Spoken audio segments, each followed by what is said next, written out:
என்னுடைய சன் ஸ்டேஜுக்கு நான்-கன்சி செக்ஷன் படிக்கிறாங்க. ஸோ இன்றைக்கி வந்து இந்த ஸ்கில் ப்ராஜெக்டில் எல்லாமே வந்து நாங்கள் எல்லா கிளாஸ் ரூம்ஸும் அட்டன் பண்ணோம். அதில் எங்களுக்கு ரொம்ப பிடிச்சது பார்த்திங்கன்னா அந்த மைக் செட்டப்பில் வந்து அந்த ஸ்டேஜ் ஃபியர் அது பசங்களுக்கு இல்லாத மாதிரி அந்த செட்டப் சின்னதாக பண்ணியிருந்தாங்க. அது ரொம்பவே புதுசாக இருந்தது. அவன் எல்லாமே விட அது ரொம்ப என்ஜாய் பண்ணி பண்ணான். அந்த ஸ்டேஜ் அப்பியரன்ஸோடு அவன் மைக்கில் அந்த இது பண்ணது ரொம்ப நல்லா இருந்தது. அண்ட் எல்லா ஆக்டிவிட்டீஸுமே வந்து நல்லா எஃபர்ட் எடுத்து ரெடி பண்ணியிருந்தாங்க. ஸோ குழந்தைங்க நல்லா ஒர்க் அவுட் பண்ணி அதை ப்ராக்டிஸ் பண்ணுறதுக்கு ரொம்ப ஈஸியாக இருந்தது.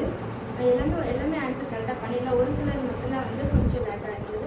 மிச்சபடி மேக்ஸிமம் வந்து நல்லா பண்ணியிருந்தாங்க. ஸோ எங்களுக்கு இந்த மாதிரி பேரண்ட்ஸ் வர வச்சு அவங்கள நேராக வந்து பார்க்க வச்சு பண்ண வைக்கும்போது ஸோ எங்களுக்கும் அந்த நாலேஜ் தெரியுது, பசங்க எந்த அளவு தெரிஞ்சு வச்சுருக்காங்க. ஸோ எந்த அளவு இங்கே டீச்சிங் வந்து எப்படி கொடுக்குறாங்கன்ற நாலேஜும் வந்து எங்களுக்கும் வந்து ஷேர் ஆகுது. ஸோ எங்களுக்கு ஓவராலாக வந்து இந்த எக்ஸ்பீரியன்ஸ் ரொம்பவே நியூவாக இருந்தது.